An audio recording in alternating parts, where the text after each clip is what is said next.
So, we've had battles and non-battles. We've seen treachery and loyalty. Blood has been spilt by both sides, and now is the time to raise the question: forgiveness or revenge?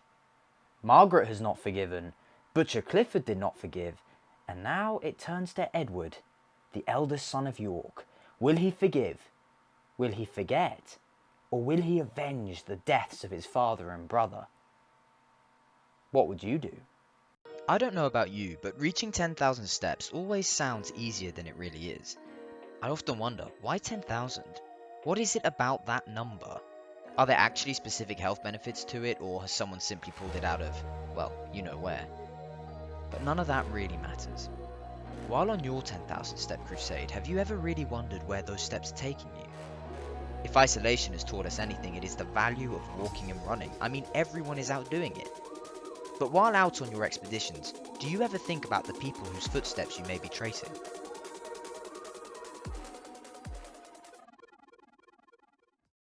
I don't know about 10,000 steps, but 10 steps out the front door of this house behind me brings you to this monument right here, remembering a particular battle of the Wars of the Roses. It is now February 1461. 2 months after hearing the news of his father's death, Edward is north of here at the Yorkist stronghold of Ludlow. He's expecting a Lancastrian army to march out of Wales and into England with the aim of rendezvousing with Queen Margaret, who is marching south towards London. Edward, at only 17 years old, has set out to stop them. Jasper Tudor, on the other hand, who is commanding the Lancastrian forces, he makes his move, and he marches his men up this road. Edward comes out to meet him, and the armies clash here on the 2nd or 3rd of February 1461 at the Battle of Mortimer's Cross.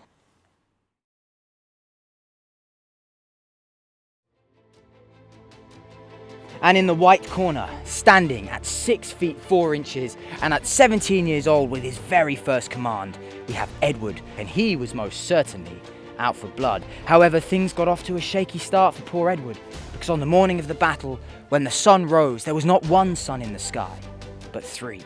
Murmurs started spreading throughout his troops. This was a bad omen, a very bad omen indeed. To modern scientists, we would call it a parhelion. This was a key moment for Edward, as superstition back in the day was huge. As we saw at the Battle of Northampton with the excommunication, it left the Lancastrian morale in tatters. Edward was not going to let that happen here. He rode out in front of his men, claiming that it was a sign from God and that it represented the Holy Trinity, or on a more personal level, the 3 sons of York, Edward and his 2 remaining younger brothers, George and Richard. Now, with a fire ignited within, the Yorkists were ready to repel whatever Jasper could throw at them. Superstitions, the little beliefs we associate with bringing us luck, are still a part of our lives today, whether we think of it in the same way as Edward did or not. Symbols such as the lucky 4-leaved clover, or even a black cat, have meaning for us beyond their physical significance. They have the power to change the way we feel about a situation.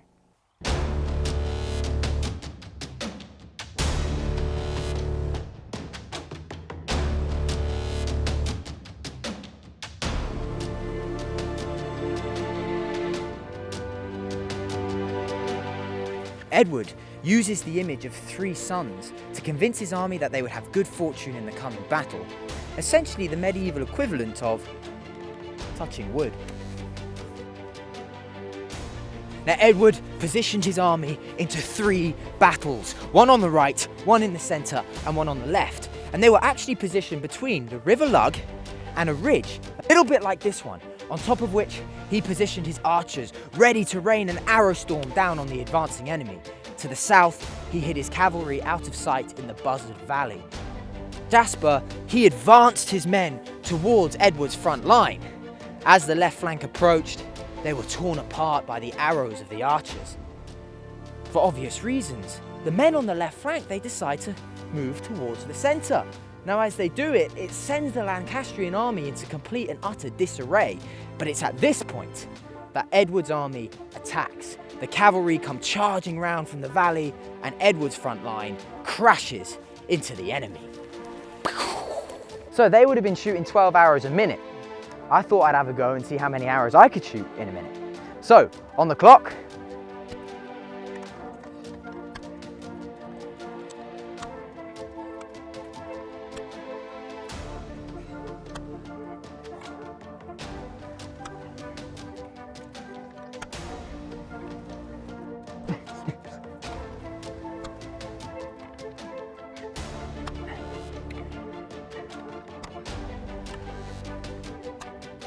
Well, that's 12 hours a minute.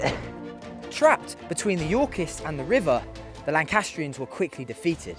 Turning it into a rout, the Lancastrians fled in all different directions, the bulk of the army heading back the way they had come. But for some, this was not an option. So, in one last desperate attempt, they tried to cross the river. But tired, with no bridge and all that armour, they most probably just sunk. Oh look, a lucky horseshoe.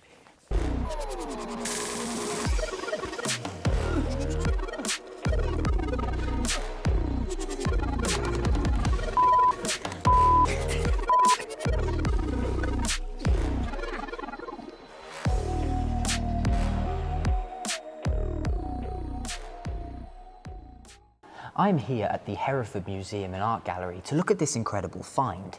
This is a barbute-style helm found in the River Lug. Now, understanding what happened here, we can believe that it probably belonged to a Lancastrian soldier fleeing Edward's forces. Now, what do you think? Was he cut down with his back turned? Or did the weight of his armour drag him under? This was a decisive victory for Edward and would be instrumental in his rise to become King Edward IV of England. In fact, from here on he would adopt the symbol of the sun in splendour onto his own banner as a sign of his good fortune.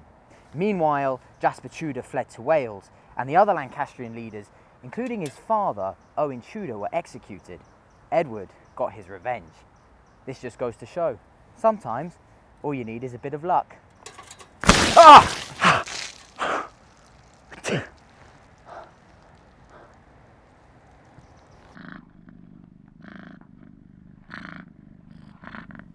There is, as with many of the battles of the Wars of the Roses, another interpretation regarding the events of the battle. This suggests that the Yorkist line faced the Lancastrian force with their backs to the river. On the initial engage, it is suggested that the Lancastrian left flank actually pushed back the Yorkists, forcing them to flee across the river. However, in the centre, Edward held firm. Meanwhile, on the right, the Lancastrians moved away from the line and tried to surround the Yorkist position.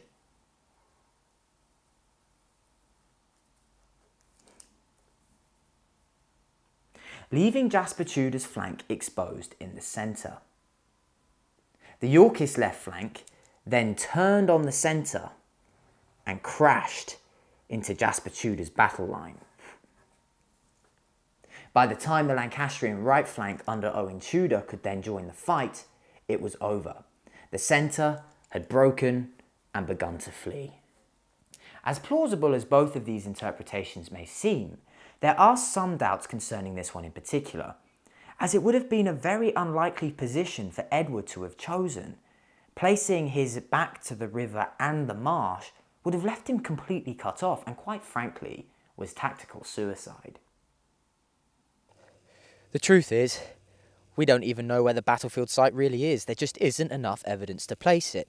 I mean, the original sources, they don't even mention a river. I mean, we can believe it was somewhere in this vicinity, and one thing is for certain, and that is, after the battle, this landscape would have been swarming with fleeing soldiers.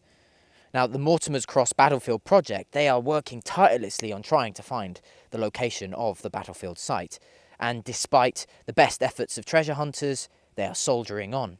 So, who knows, one day, as with Bosworth Field, the truth might be revealed to us. Keep your eyes on the horizon. Right, they cooked yet? Cheers, mate.